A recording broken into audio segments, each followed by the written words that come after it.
नमस्कार। भारत जोड़ो यात्रा में मध्य प्रदेश के खरगोन जिले से हम मऊ जिले में एंटर करने वाले हैं और मेरे साथ आज बातचीत के लिए वो व्यक्ति हैं जो इस इलाके के पहले कलेक्टर रह चुके हैं। हालांकि आपको दिखेगा नहीं, लगेगा नहीं और ऐसा हमें याद नहीं रहता। लेकिन जैसा मैंने कहा, इस भारत जोड़ो यात्रा की खूबसूरती ये है कि इस देश के सबसे खूबसूरत लोग, इस देश की नैतिकता के कर्णधार, इस देश की सच्चाई के प्रतीक तमाम लोग जुड़ रहे हैं। कल हमने प्रोफेसर विपिन त्रिपाठी से बात की, बताया मैंने किस तरह से उन्होंने अकेले एक कैंपेन चलाया इतने वर्षों तक। और आज देखिए हमारी खुशकिस्मती कि उसी श्रृंखला में एक दूसरे शख्स हमारे साथ हैं, भाई हर्ष मंदर। हर्ष मंदर जी पहले ऑफिसर हुआ करते थे, एडमिनिस्ट्रेटिव ऑफिसर, आईएएस ऑफिसर हुआ करते थे, यही मध्य प्रदेश कैडर थे। यही मध्य प्रदेश में आईएएस ऑफिसर होते थे, बड़वानी और तमाम अन्य जगहों पे कलेक्टर रहे। लेकिन 2002 में कुछ हुआ जिसने हर्ष मंदर भाई को बदल दिया। जो हुआ आप जानते हैं क्या हुआ। फरवरी 2002 में इस देश में इस तरह के दंगे दंगे कहना गलत होगा, कत्लेआम हुआ गुजरात। और उस कत्लेआम के बाद हर्ष मंदर ने एक लेख लिखा जो मुझे आज भी याद, आज भी मेरा उनसे झगड़ने का मन करता है। लेकिन आज भी जब भी मैं वो सुनता हूं, मुझे वो बात याद आती है। आपने लिखा था कि गुजरात में जिस तरह का नरसंहार हुआ, उसके बाद अब मैं सारे जहां से अच्छा गा नहीं सकता। मैं आज भी गाता हूं सारे जहां से अच्छा, लेकिन जब भी गाता हूं मुझे हर्षमंदर याद आते हैं, 2002 याद आता है, इनसे झगड़ने का मन करता है, अपने आप से झगड़ने का मन करता है। हर्षमंदर आज जुड़े हैं इस यात्रा में। मेरे लिए बात करने का समय नहीं है। मैं चाहता हूँ पहले तो हर्षमंदर भाई बताएं। देखिए, आप भी विपिन त्रिपाठी जी की तरह आप भी किसी पार्टी में नहीं है, किसी पार्टी से लेना देना नहीं है, किसी को जिताना हराना आपका लक्ष्य नहीं। फिर क्यों आप इस भारत जोड़ो यात्रा में जुड़े हैं? सवाल मेरे से भी पूछते हैं, मैंने कहा मैं आपसे ही पूछ लूं। जी। देखिए, ये बहुत असाधारण वक्त है देश देश में। मेरे ख्याल में 75 साल आज़ादी के बाद कई तरीकों से ये एक सबसे अंधेरा वक्त है। इमरजेंसी का वक्त था और आज का वक्त है। और लेकिन इमरजेंसी में हमारी आज़ादी हमसे छीनी गई थी। यहाँ हमारी आज़ादी भी हमसे छीनी जा रही है, लेकिन हमारे दिलों में नफरत भी भरा जा रहा है। और ये जो इतनी इतनी तेजी से हम देख रहे हैं कि ये नफरत हमारे दिलों में, समाज के अंदर भरता जा रहा है। हम बदलते जा रहे हैं। मैं अभी जर्मनी में था जी, मैं कुछ माह चाहता था आप उसके बारे में भी कुछ जी। बताएं।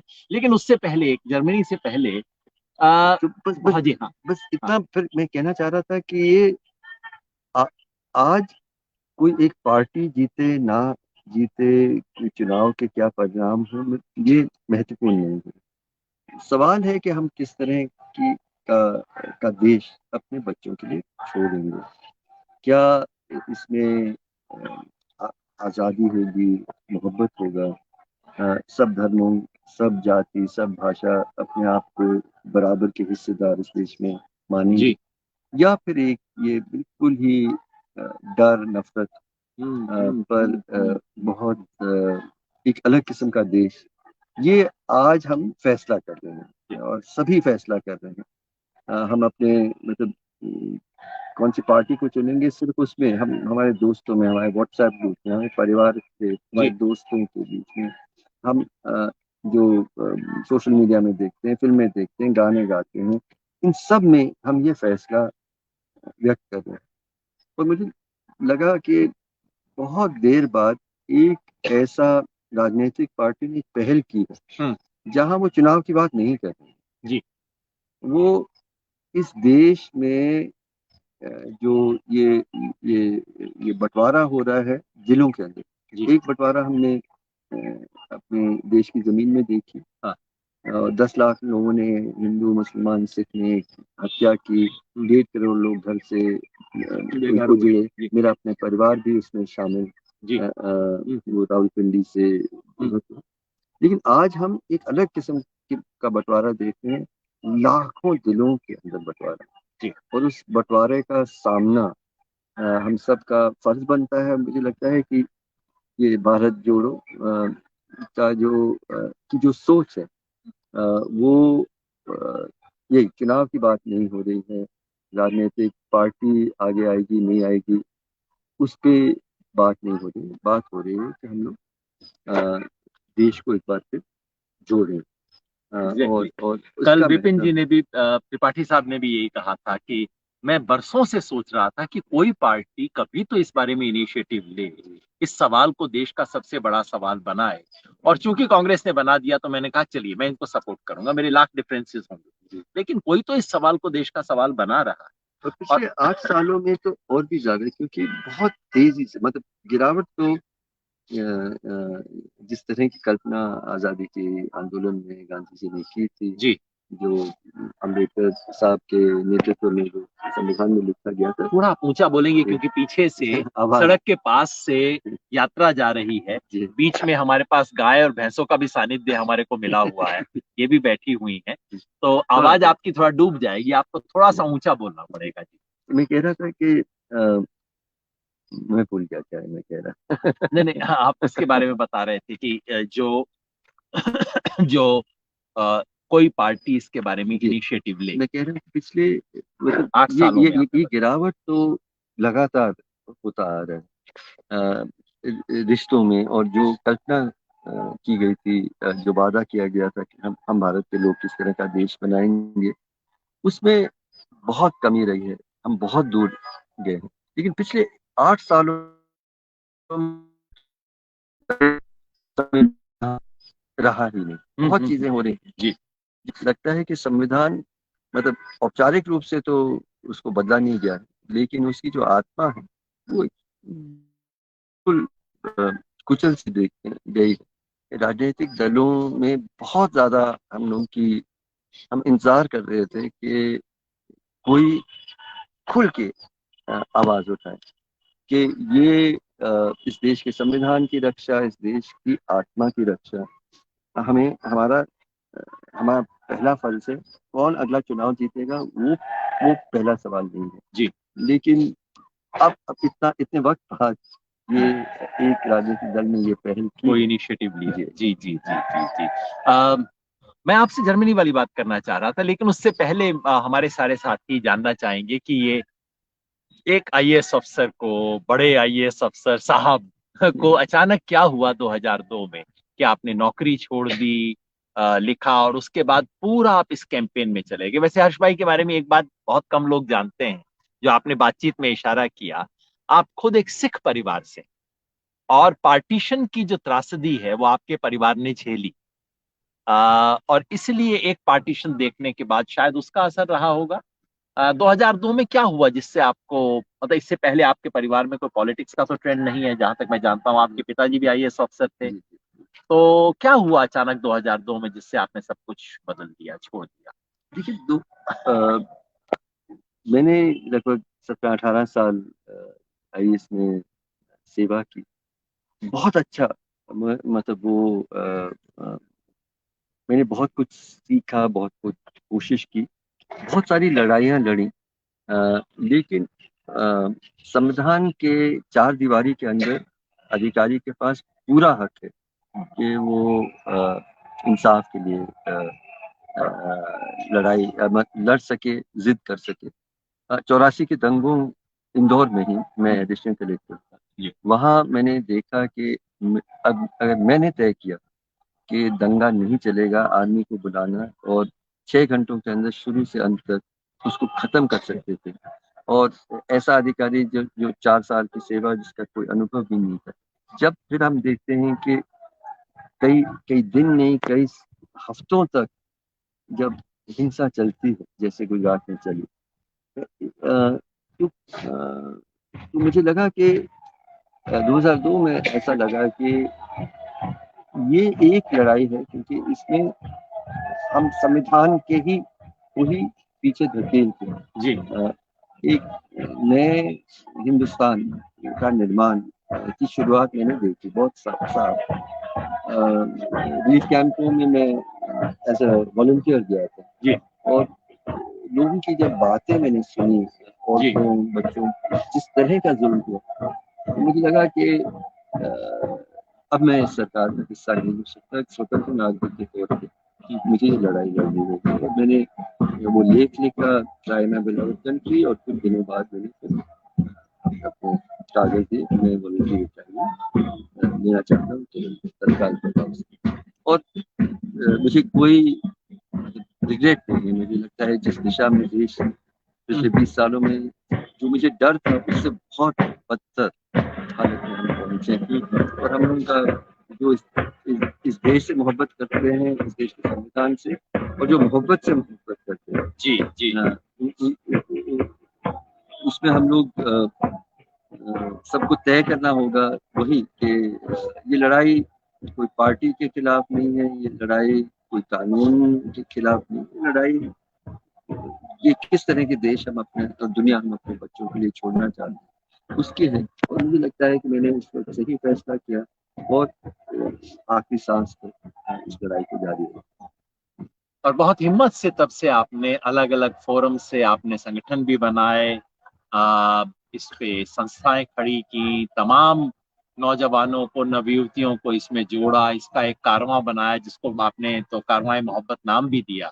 अनेक यात्राएं की, और इस देश में जो भी व्यक्ति इस सांप्रदायिकता की नफरत से और इस देश में जो नफरत का जहर फैलाया जा रहा है उससे लड़ना चाहता है, वो कहीं ना कहीं हर्षमंदर जैसे साथियों की तरफ देखता है, उनसे जुड़ता है। एक व्यक्ति एक निमित्त बन जाता है कई बार। और इस देश में सांप्रदायिकता के खिलाफ लड़ाई के कुछ जो प्रतीक बने, तीस्ता सेतुलवाड़ हैं, हर्षमंदर भाई हैं, इनकी मीडिया में इनके बारे में, तीस्ता बहन के बारे में तमाम तरह की बातें लिख दी जाती हैं, लेकिन कितने संघर्ष और तकलीफ के साथ ये काम किए जाते हैं उसका लोगों को कोई अनुमान नहीं। बस एक बात और पूछना चाहता हूँ, वैसे यात्रा यहाँ से गुजर रही है, पीछे जो शोर वोर आप सुन रहे हैं वो ये कि इस वक्त राहुल गांधी और पूरा काफिला यहाँ से गुजर रहा है, तो खूब हल्ला गुल्ला चल रहा है। आवाज आपको आ रही होगी ऐसी मेरी उम्मीद है। और हर्ष भाई आपको ऊंचा ही बोलना पड़ेगा, यही तरीका है। वैसे लोकतंत्र में थोड़ा बहुत ऊंचा बोलना चाहिए। बहुत आप जैसे लोग जो नीचा नम्र दबी दबान पे बोलते हैं वो दिक्कत है, थोड़ा ऊंचा बोला कीजिए, वैसे मेरी आप ही से अपेक्षा भी रहती है। ये हिंदुस्तान में आज जो हो रहा है उसकी जर्मनी से तुलना बहुत बार की जाती है, और कई लोग टोकते हैं, अरे भाई जर्मनी जैसी हालत थोड़ी है यहाँ पे, क्यों तुम ऐसी बड़ी बड़ी बातें बनाते हो, पता नहीं कैसी कैसी चीजों से भारत की तुलना करते हो, बताइए भारत जर्मनी जैसा थोड़ी है। आपको लगता है हम उसी दिशा में जा रहे हैं, और आप तो अभी एक कुछ समय जर्मनी में बिता के भी आए, देख के आए हैं वहां क्या परिस्थिति थी। ये जब दो विश्व युद्ध के बीच में जर्मनी में जब हिटलर का उदय हुआ और जैसे वो पूरा समाज, हमारी बात हो रही थी, जर्मनी 1920 का जो था, यूरोप के सबसे सुंदर म्यूजिक की जगह थी, सबसे अच्छे साइंटिस्ट की जगह थी, यूरोप के फिलोसोफर, यूरोप के बुद्धिजीवी सब जर्मनी में थे। और अचानक उस जर्मनी को क्या हो गया 1930 में, जैसे कहते हैं ना पूरा देश पगला गया। आ, आपको लगता है हम उसी दिशा में जा रहे बिल्कुल। और जर्मनी में एक तो याद रखें कि हिटलर पावर में आए और जब उन्होंने अंत में हार के आत्महत्या की, सिर्फ 12 साल में इतना बदलाव हुआ। एक एक स्टेप में देख रहा हूँ कि जो यहूदियों के खिलाफ हुआ था लगभग वही पैरेलल में नागरिकता के हक उनसे छीने गए, आपसी मतलब उस मजहब के दूसरे मजहब के लोगों के साथ रिश्तों को क्रिमिनलाइज किया गया, उनके रोजगार पे ये हमला किया है। इतिहास को दोबारा इस तरह से लिखने की कोशिश की गई जहाँ पे उनकी भूमिका बिल्कुल मतलब खलनायक के तौर पे था। बहुत सारी चीजें थी, मतलब एक एक करके आपको लगता है जब मैं वहाँ के हालात के बारे में गहराई से समझा, एक एक चीज की ध्वनि मतलब वो या एको क्या कहते हैं, गूंज उसकी सुनाई देती है कि जो आज हमारे पास हमारे साथ हो रहे हैं। और जो बहुत सारी चीजें मैंने जर्मनी में देखी, लेकिन एक एक जो मैं कहना चाहता हूँ कि अ, जो वहाँ नरसंहार हुआ, 60 लाख लोगों को की हत्या हुई यहूदियों की, और तो इसमें हम हिटलर को मानते हैं कि वो एक बहुत ही मतलब शैतान किस्म के नेता थे और उनके कारण से हुआ। लेकिन जर्मनी का उस वक्त का इतिहास अगर हम देखें, मुझे लगता है कि हिटलर सवाल नहीं है, आम लोग का सवाल है। क्योंकि हिटलर ने जो जो किया वो तभी संभव हुआ क्योंकि अधिक से अधिक आबादी उसी तरह की नफरत को उन्होंने ग्रहण किया। उनके आंखों के सामने ये नरसंहार हुआ, लोग उसमें भाग लिए। अ, मतलब इस तरह की क्रूरता जिसकी कल्पना भी करना मुश्किल है। लोग मतलब उम्र उम्र के सामने आए इस नरसंहार में शामिल होने के लिए। और जर्मनी के लोगों ने हिटलर को नहीं हराया, फांसीवाद को नहीं हराया, युद्ध में वो हारे। तो तो मुझे लगता है कि आज हिंदुस्तान में जो भारत में जो हो रहा है उसमें जो हमारे नेता हैं वो जरूरी नहीं है। हम जो है, हमारा समाज के अंदर क्यों इस तरह का जहर, नफरत का बढ़ता जा रहा है, इसमें ये मुझे चिंता देती है। मैं ये नहीं कह रहा हूँ कि वहां जैसे होलोकॉस्ट हुआ कि 60 लाख लोगों की हत्या की, यहाँ तो वो स्क्रिप्ट नहीं दोहराई वो जाती, स्क्रिप्ट अलग तरीके से किया जाता है। अलग किस्म से होता है। मुझे सचमुच जो डर है कि हिटलर की जर्मनी जैसा अंत में अंजाम नहीं होगा, लेकिन जो रोहिंग्या के साथ हो रहा है म्यांमार में, उस तरह की स्थिति हो सकती है जहाँ पे आप यहाँ रहें लेकिन आपके कोई हक नहीं। नागरिकता जो सिटीजनशिप, हैना आरेंट ने कहीं कहा है कि सिटीजनशिप का अर्थ है हक रखने का हक।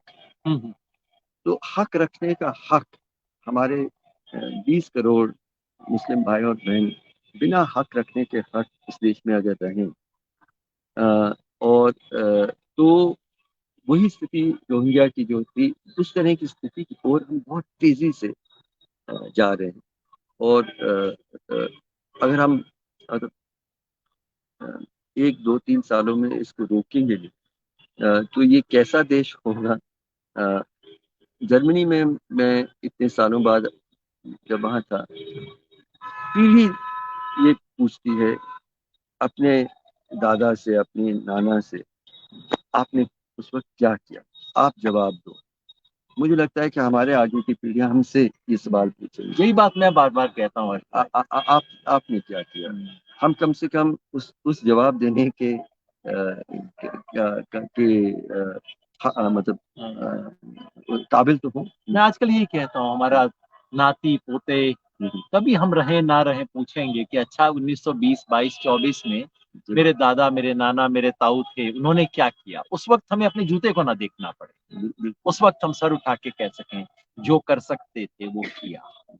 ये जो बात, ये हमें इंसान बनाती है। लेकिन एक बात मैं कहूँ, जर्मनी में सब कुछ था। उनके पास गांधी नहीं था, उनके पास नानक नहीं था, उनके पास कबीर नहीं, तुकाराम नहीं, उनके पास ये सब नहीं। इस मिट्टी में है, बहुत कुछ है। मैं ही नहीं कह रहा कि इसलिए कुछ ना करो अपने आप ठीक हो जाएगा। इस मिट्टी में है जो आप जैसे लोग भी तो पैदा करती है, ये भी तो कुछ मिट्टी का ही होगा ना। इसमें विपिन त्रिपाठी भी होते हैं इसके अंदर। और ये देखिए, जो इस वक्त हजारों लाखों लोग जो सड़कों पे उमड़ रहे हैं, इस यात्रा के दौरान लाखों लोग अब तक शामिल हुए हैं इस यात्रा में। कहीं तो इस मिट्टी में अभी भी एक तासीर है, कुछ बचा है। वो नहीं है जो एकदम वो करते हैं। मैं आपसे असहमत नहीं हूँ, क्योंकि जर्मनी की कहानी जब हम देखते हैं उन 12 सालों का, कितने लोगों ने, जर्मनी के कितने लोगों ने यहूदियों को बचाया, उसकी संख्या कहते हैं 0.01% लोगों ने विरोध किया और बचाया। मुझे लगता है कि आज के हिंदुस्तान में फिर भी 10 में से 1 2 तो मिल ही जाते हैं, मिल जाएंगे। और लोग मतलब बहुत बहुत उदाहरण है। गुड़गांव गुड़गांव में जब नमाज नहीं करने दिया, लोग भीड़ निकल आती थी जहां जहां वो नमाज कर रहे थे। हिंदू लोगों ने कहा कि मेरे फैक्ट्री में आप आ जाइए, यहाँ आप नमाज पढ़िए, घर के आंगन में आप आइएगा। सिखों ने कहा हमारे गुरुद्वारे में आके नमाज पढ़िए। जब तक ये हम करेंगे तब तक हम कुछ हद तक बचे रहेंगे, और ये जर्मनी में नहीं हुआ। और भारत जोड़ो यात्रा इसका एक रास्ता खोल सकती है, ये करने के लिए, ये करने वालों को हिम्मत दे सकती है। इसकी थोड़ी सी इसका जो एक चुप्पी है, एकाकीपन है, डर है, उसे तोड़ सकती है। और ये सवाल मतलब ये कहने की हिम्मत ही हम एक तरह से, खास करके राजनीतिक दल, इस ये कहने की हिम्मत ही मतलब उनका बिखर सा गया था कि हमारे जो मुस्लिम भाइयों बहन, कहीं कहीं हमारे क्रिश्चियन भाइयों बहन के साथ जो जुल्म और अत्याचार हो रहा है, इसके खिलाफ आवाज, हम लोग जो मुस्लिम नहीं है या क्रिश्चियन नहीं है, हमारा विशेष फर्ज बनता है कि हम इसके खिलाफ आवाज उठाएं। आपने बंटवारा की बात की है, मेरे अपने परिवार की। मैं हमारे माँ बाप रावलपिंडी के थे, जिस जुल्म के साथ उनको वहां से उजड़ना पड़ा, उसकी कहानियां मैंने बचपन से सुनी, लेकिन कभी नफरत, उस कौम के खिलाफ कभी नफरत की बात नहीं की। जब 2002 के बाद मैंने फैसला जब किया, तो मेरे बड़े परिवार में कई लोग बहुत नाराज थे, और मुझे वो कहते थे कि हर्ष, हमने इतना कुछ झेला है बंटवारा में, हमने और मुसलमानों के हाथ झेला, हाँ तुम ये उन मुसलमानों के लिए तुम कर रहे तुम तो गलत साइड पे चले गए हो उस सब के बाद। मैंने कहा जितना, क्योंकि हमने नफरत झेला है और उसके अंजाम देखे हैं, सहन किए, हम में से बेहतर कौन समझ सकता है कि नफरत के परिणाम क्या है। तो मैं सही साइड पे हूँ, आप गलत साइड पे हैं, क्यों आप ये नहीं पहचानते? हम्म। यही अभी भी मुझे लगता है ये है जो इस देश को बचाए रखे है। आ, मेरी अपनी कहानी है, अब मैं यहाँ बताना नहीं चाहता, लेकिन वो सब भी यही कि नफरत का जवाब जरूरी नहीं कि नफरत से दिया जाए, नफरत का जवाब मोहब्बत से दिया जा सकता है, दिया गया है इस देश में, और ये हमारी परंपरा है। इसलिए मैं तो अब भी कहता हूँ, सारे जहां से अच्छा है तो। हमें आगे के सालों में ये साबित करना पड़ेगा हाँ, कि हम मतलब वाकई इस है लायक नहीं, हैं। हो सकता है। हो सकता मजहब नहीं सिखाता आपस में बैर रखना, हिंदी है हम, वतन है हिंदुस्तान हमारा। हर्षमंदर से बात हुई, ये एक उम्मीद बनती है। बहुत कुछ है इस देश में, मैं बार बार कहता हूँ, इस देश में इतने अनूठे लोग हैं, दिक्कत यह है कि वे टीवी पे नहीं दिखते। चलिए हमारी फेसबुक पे तो दिखे। बहुत बहुत शुक्रिया। है। बहुत अच्छी बातचीत, बहुत